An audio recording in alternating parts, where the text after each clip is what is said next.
Doctor Mohammad ইউনূসের বাংলায় Kings পার্টির যে রমরমা অবস্থা চলছে, এটি অতীতে কখনো দেখা যায়নি। তো আমাদের যে অতীতের যে রাজনৈতিক জমানা মূলত জিয়াউর রহমান সাহেবের যে জমানাটি, এটিকে একটা শান্তির সুবাতাসময় কাল বলা যেতে পারে। কিংস পার্টি ৫০টি কিংস পার্টি, এটা তো আগে ছিল না। আবার কিংস পার্টির মধ্যে রাজনৈতিক দলের মধ্যে ধরেন নারী পুরুষের একটি অবৈধ প্রণয়, ফুসফাস ফিসফাস, নেতা নেত্রীর সঙ্গে গোপন সম্পর্ক, এগুলো থাকে এবং এগুলো বেশিরভাগই গোপন থাকে। মাঝে মধ্যে দুই একটা ভিডিও সাম্প্রতিক সময় প্রকাশিত হয়েছে আওয়ামী লীগ জামানাতে, এগুলো নিয়ে সারা বাংলাদেশ হইচই পড়েছে। কিন্তু এ কি, মানে এই জামানাতে যে নারী কেলেঙ্কারিগুলো হচ্ছে ক্ষমতাধর কিংস পার্টিগুলোর মধ্যে, এই নারী কেলেঙ্কারিগুলো নিয়ে কারো মাথা ব্যথা নেই, বরং যারা এই কেলেঙ্কারি ঘটাচ্ছেন তারা রীতিমতো হিরোতে পরিণত হয়েছেন। তাদের চাইতেও এই যে কেলেঙ্কারি, যৌন কেলেঙ্কারি, রাজনৈতিক নেতাদের কিংস পার্টির নেতাদের জন্য কেলেঙ্কারি, সেই কেলেঙ্কারির নায়করা সিনেমার নায়কের মতো তারা ক্রেজি হয়ে পড়েছেন। তারপরে যারা নায়িকা তারা একই অবস্থা, পরিমণির চাইতে কিংবা জিনা আতামান একটা সময় বলিউডে খুবই বিতর্কিত, আকর্ষণীয় এবং একই সঙ্গে অনেক কেলেঙ্কারির হোতা ছিলেন জিনা। তো মমতা কুলকার্নি, তাদের ইমেজকেও ছাড়িয়ে যাচ্ছেন এখন অনেক এই যে নব্য কিংস পার্টির নারী নেত্রী।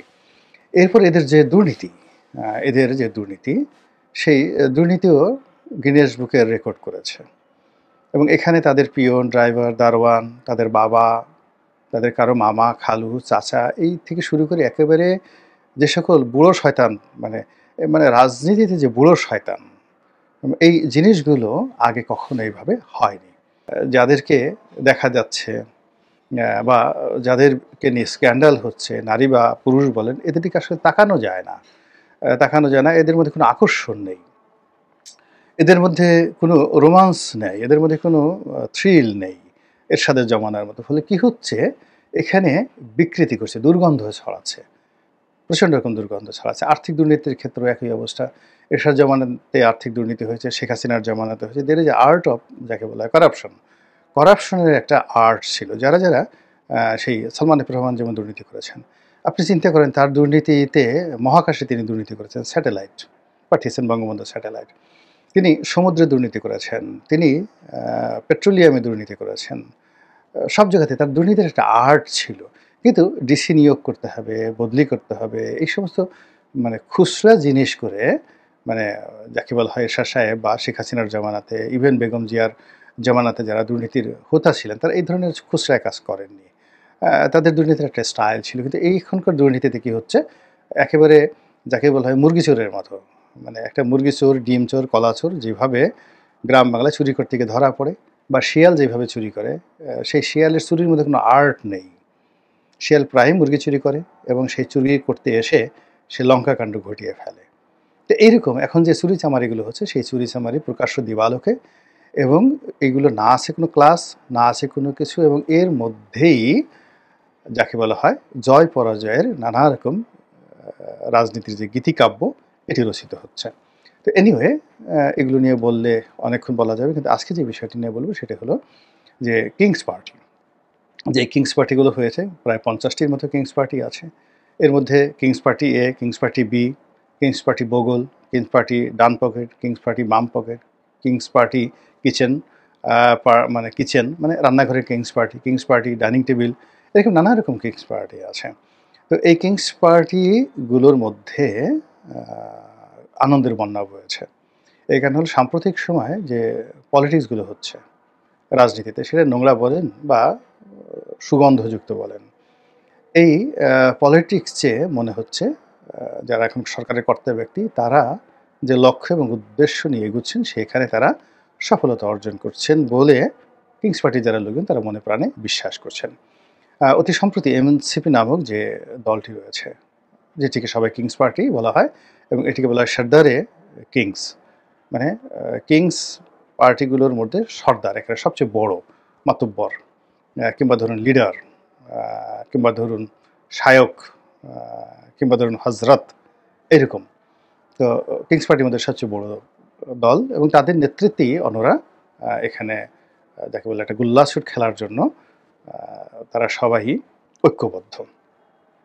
প্রতিপক্ষকে ছুঁয়ে দেওয়ার জন্য, প্রতিপক্ষকে ফাঁকি দেওয়ার জন্য, মানে কিংস পার্টি একে অপরের হাত ধরে গ্রামের যে গুল্লাছুট আছে না, সেই গুল্লাছুট এর মতো করে তারা একত্রে আছে এবং বাইরে যারা খেলার জন্য প্রস্তুত আছে বিএনপি এবং তাদের সহযোগী, তাদেরকে ধোঁকা দেওয়ার জন্য, তাদেরকে পরাজিত করার জন্য, তাদের সঙ্গে খেলার জন্য তারা একেবারে গোল হয়ে আছে। তারা সম্প্রতি খুব খুশি এই কারণে যে তারা গোপালগঞ্জ যেতে পেরেছে এবং গোপালগঞ্জ থেকে তারা সগৌরবে ফিরতে পেরেছে। কেউ কেউ অবশ্য ঠাট্টা করছে যে তোমরা তো সেখানে গিয়ে ওরকম জনগণ কে আকৃষ্ট করতে পারোনি, তোমাদের সমাবেশের স্থলে মারামারি হয়েছে, কাটাকাটি হয়েছে, তোমরা প্রাণ ভয়ে সেনাবাহিনীর গাড়ির মধ্যে তোমরা ঢুকেছো মাথা নিচু করে, এবং তোমরা যখন গাড়িতে ঢুকছিলা সেনার সদস্যরা তোমাদেরকে ধাক্কায় সেখানে ঢোকাচ্ছিল। এ সকল কথা বলার চেষ্টা করছেন অনেকে, আবার অনেকে বলার চেষ্টা করছেন যে আমরা তো ওটা আসলে করতে চাইনি, আমরা ঢুকতে চাইনি সেখানে। তো এনিওয়ে, কিন্তু তারা যেটা বলার চেষ্টা করছেন সেটা হলো যে যেখানে অতীতে কেউ যেতে পারেনি, জিয়াউর রহমান সাহেব যেতে পারেনি, তিনি সেখানে গিয়ে অনুষ্ঠান করে গোপালগঞ্জ গিয়ে আক্রমণের শিকার হেলিকপ্টারে করে নাকি পালিয়ে এসেছেন, এরকম কথা অনেকে বলার চেষ্টা করছেন। কিন্তু আমি আসলে এরকম ঘটনা কখনো শুনিনি জিয়াউর রহমান সাহেব সম্পর্কে। তিনি গোপালগঞ্জে বৈঠক করেছিলেন এবং তিনি তো সব জায়গাতেই হেলিকপ্টারে যেতেন এবং হেলিকপ্টারে আসতেন। এবং জিয়াউর রহমানের ওই আমলটিতে আমরা তো তখন একেবারে কিশোর, দুরন্ত কিশোর। ফলে জিয়াউর রহমানের অনেকগুলো অনুষ্ঠান ঢাকাতে, তারপর শেষে যাকে বলে আমাদের ফরিদপুরে অনেকগুলো অনুষ্ঠান দেখার সুযোগ হয়েছে। এরকম কোনো ঘটনা আমরা শুনিও নাই, দেখিও নি। তো এখন যারা কিংস পার্টির সমর্থক তারা বলার চেষ্টা করছেন যে যেখানে রাষ্ট্রের প্রেসিডেন্ট গোপালগঞ্জে ঢুকতে পারেননি, সেখানে আমরা গোপালগঞ্জে ঢুকেছি, সেখানে গিয়ে মুজিববাদের কবর রচনা করেছি এবং সেখানে যাকে বলা হয় মনের ঝাল মিটিয়ে আওয়ামী লীগকে গালাগালি করে বাঘের বাচ্চার মতো আমরা দাঁড়িয়ে থেকেছি মঞ্চে। এবং আমরা যে কাজটি করেছি এটি অন্য কোনো রাজনৈতিক দল এটা করার সাহসই পাবে না। তারা তো গোপালগঞ্জে যাওয়ার আগেই তাদের কাপড় চোপড় নষ্ট হয়ে যাবে। কাজে আমরা যে বিপ্লবে আমরা জীবনের পরোয়া করি, আমরা সেখানে গিয়েছি, এটাই হলো বড় বিজয়। দ্বিতীয়ত আমরা সেখান থেকে ফিরে আসতে পেরেছি, এটা হলো দ্বিতীয় বিজয়। আর তৃতীয় বিজয় হলো আমরা আবার সেখানে যাব, একবার, দুইবার, তিনবার, বারবার আমরা সেখানে যাবই যাব, আমরা দেখে ছাড়ব।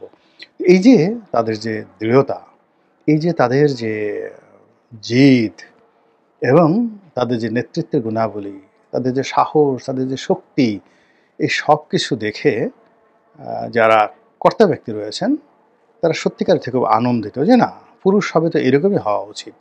শক্তি যদি কারো থাকে তো এরকম থাকা উচিত, কথার যদি ঝাঁজ কারো থাকে তো এরকমই থাকা উচিত, এদের দ্বারাই হবে। এরাই আবার দ্বিতীয় বিপ্লব দরকার হলে ঘটাবে, এরাই দরকার হলে রাষ্ট্রকে সংহতিতে আনার জন্য যুদ্ধ করবে, এরা প্রয়োজন পড়লে এই সরকারের ভ্যানগার্ড রূপে তারা সিনা এগিয়ে দেবে এবং তাদের এই বীরত্বকে অতিক্রম করে কোনো অপর শক্তি বর্তমান সরকারের একটা পশম স্পর্শ করতে পারবে না। এবং গোপালগঞ্জে তারা যে বীরত্ব দেখিয়ে এসেছেন, এই বীরত্বের ফলে কিংস পার্টিতে রীতিমতো, অর্থাৎ শুধু একটা না, দ্য ডাজনস অফ কিংস পার্টি, সেখানে রীতিমতো আনন্দের বন্যা বইছে। এখন সে আনন্দ কতটা দীর্ঘস্থায়ী হয় এবং সে আনন্দ কতটা প্লাবিত হয় পদ্মার এপারে ওপারে, এবং সে আনন্দধারা সারা বাংলার যে রাজনীতির ময়দান রয়েছে সেই ময়দানে কতটা ছড়িয়ে পড়ে সেটি এখন দেখার বিষয়। মহান আল্লাহ আমাদের সবাইকে হেদায়েত দান করুন এবং হেফাজত করুন। আসসালামু আলাইকুম ওয়া রাহমাতুল্লাহি ওয়া বারাকাতুহু।